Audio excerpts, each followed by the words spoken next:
Bismillahirrahmanirrahim. Alhamdulillahirabbil alamin. Wassalatu wassalamu ala asyrafil anbiya'i wa imamil mursalin sayyidina wa maulana Muhammadin wa ala alihi wa sahbihi ajma'in.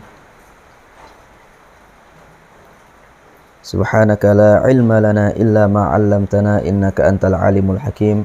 Rabbi shrah li sadri wa yassir li amri wa hlul 'uqdatam min lisani yafqahu qawli. Assalamualaikum warahmatullahi wabarakatuh. Qala an-Nawawi rahimahullahu ta'ala wa an Abi Ali Talq ibni Ali radhiyallahu anhu anna Rasulullah sallallahu alaihi wasallam qala idza da'a ar-rajulu zawjatahu li hajatihi falta'tihi wa in kanat 'ala at-tannur. Rawahu at-Tirmidzi wan Nasa'i. Wa qala at-Tirmidzi haditsun hasanun sahihun.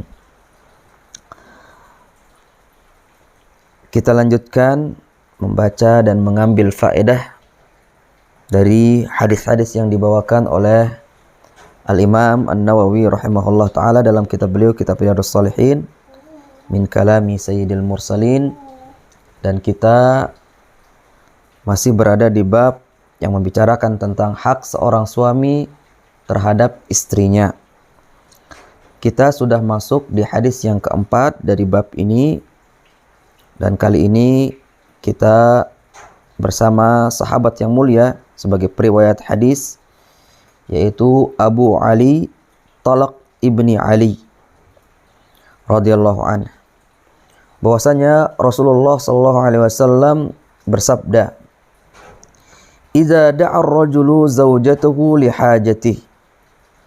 Apabila seorang suami mengajak istrinya untuk memenuhi kebutuhannya, lihajati, dikatakan di sini di dalam syarahnya, lihajati maudi'u qada'ir rajuli syahwatahu min zaujatihi. Kalau kita tarik secara khusus, yang dimaksud dengan hajat di sini maksudnya adalah keperluan secara seksual. Jadi hajat yang dimaksud di sini adalah keperluan, kebutuhan seksual, kebutuhan seksual. Wa yahtamilu anna al-murada hajatahu ar-rajul mutlaqan. Namun jika kita tarik secara umum bahwa hajat yang dimaksud di sini umumnya apa saja yang diperlukan oleh laki-laki. Misalnya dia memerintahkan istrinya untuk membuat kopi misalnya. Ini hajat secara umum, atau menyediakan makanan, hajat secara umum.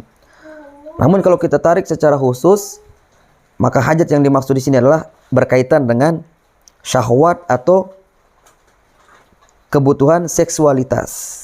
Begitu.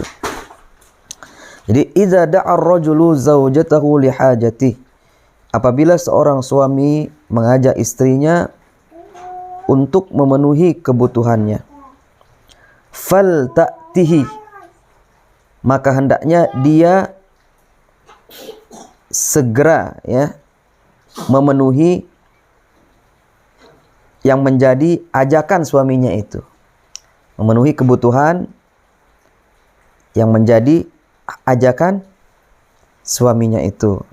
Karena kita tahu di sini dikatakan fal ta'tihi, kita tahu bahwa fa itu sebagai jawab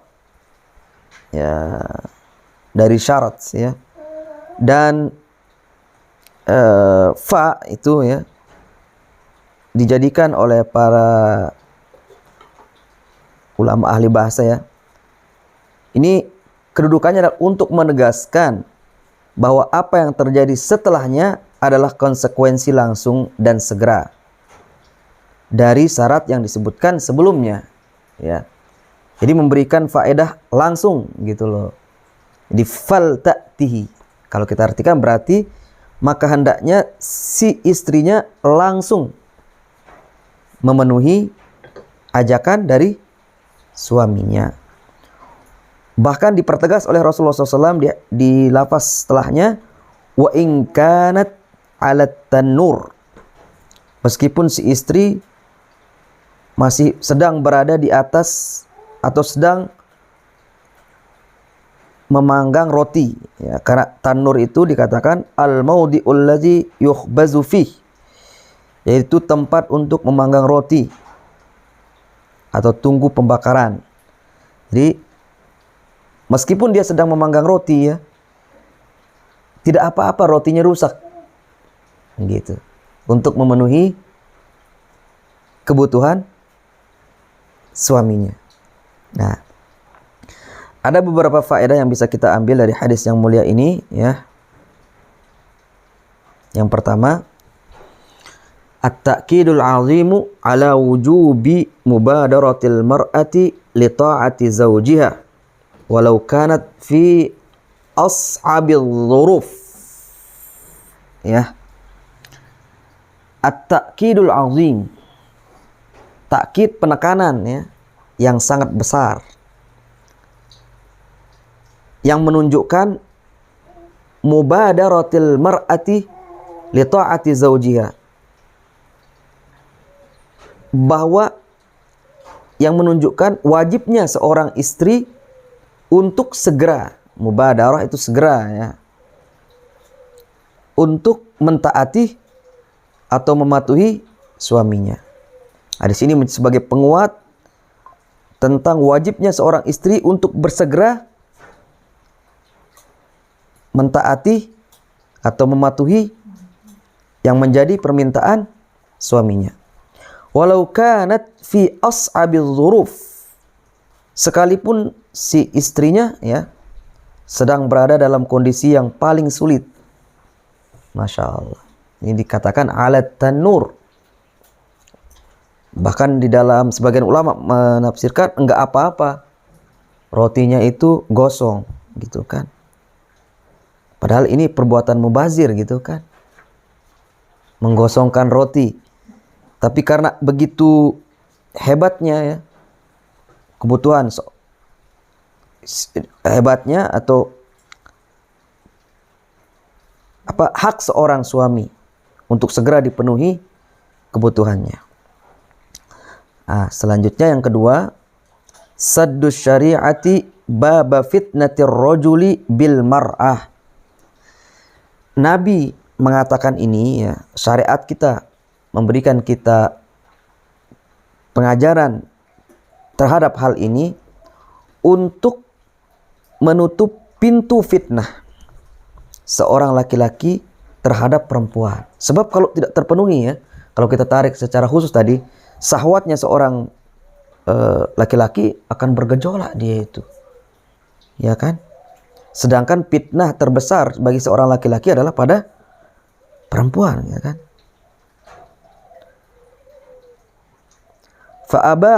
Fa'abahat lahu zawjatah wa raghabatil az-zawjata biwujubi ta'atih.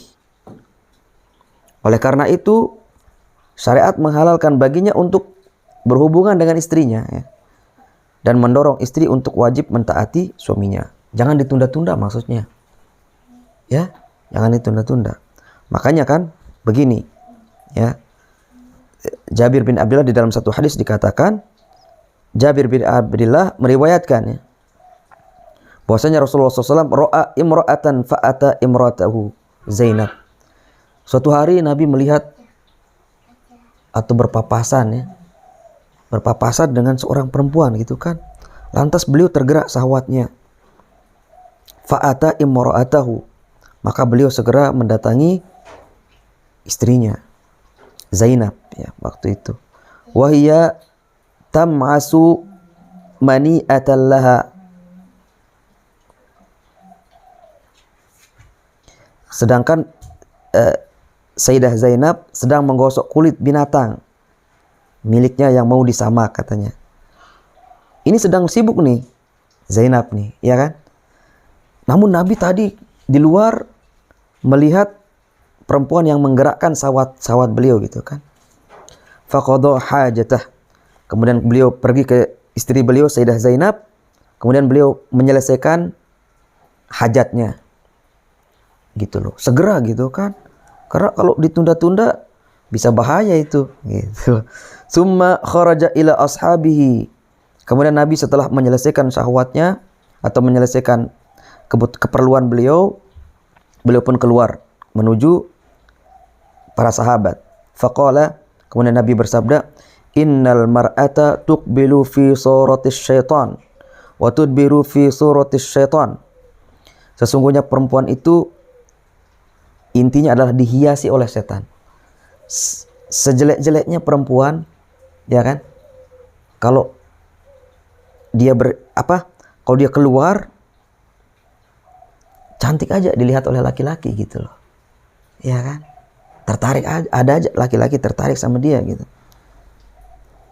Sehingga ya, apalagi kita sekarang tidak perlu keluar, hanya melihat di media sosial gitu kan.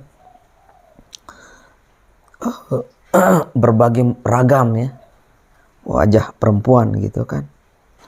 Yang ini mengakibatkan seorang suami tergerak syahwatnya gitu. Nah, makanya Nabi SAW mengatakan, فَإِذَا أَبَصَرَ أَحَدُكُمْ إِمْرَأَةً فَلْيَأْتِ أَهْلَهُ. Apabila dia melihat seorang perempuan, salah seorang dari kalian melihat seorang perempuan, lantas tergerak syahwatnya, فَلْيَأْتِ أَهْلَهُ. Maka hendaknya dia segera, si suami ini, datang kepada istrinya untuk dia salurkan syahwatnya tersebut. Fa inna dzalika yaruddu ma fi nafsi.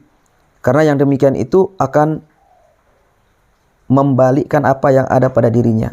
Yani itu akan bisa meredam gejolak syahwat dari si suami tersebut. Gitu. Jadi oleh sebab itu, apalagi kita sekarang ini berada di zaman yang keterbukaan informasi. Kalau kita mau lihat apa saja ya yang kita inginkan, yang halal dan yang haramnya, kita akses dengan mudah, maka lebih-lebih lagi ya kewajiban seorang istri lebih-lebih lagi untuk sebagai tempat benteng gitu kan, benteng untuk meredam atau menunaikan syahwat seorang suami gitu loh. Kemudian yang ketiga ya, dan ini yang terakhir, faedah yang bisa kita ambil dari hadis yang mulia ini, itu ta'zimu haqqiz zauji wa targhibu zaujati fi ta'ati zaujiha bil ma'ruf. Betapa hadis ini menunjukkan betapa besarnya ya, hak seorang suami dan motivasi bagi sang istri untuk mentaati suaminya dalam hal yang ma'ruf. Dan seorang istri ya, sekali lagi tidak boleh meremehkan perkara hajat, baik itu hajat seksualitas maupun hajat-hajat yang lainnya seperti membuat kopi, menyiapkan makanan gitu kan. Ini harus segera dilakukan oleh, lebih-lebih hajat seksualitas ini ya, kan ada hadis khusus tadi yang kita bacakan ya. Jadi harus segera dia memenuhi hajat seksualitas dari istrinya, dari suaminya. Mungkin demikian pelajaran yang bisa kita ambil dan kita baca hadis pada kesempatan yang mulia ini. Wassalamualaikum warahmatullahi wabarakatuh.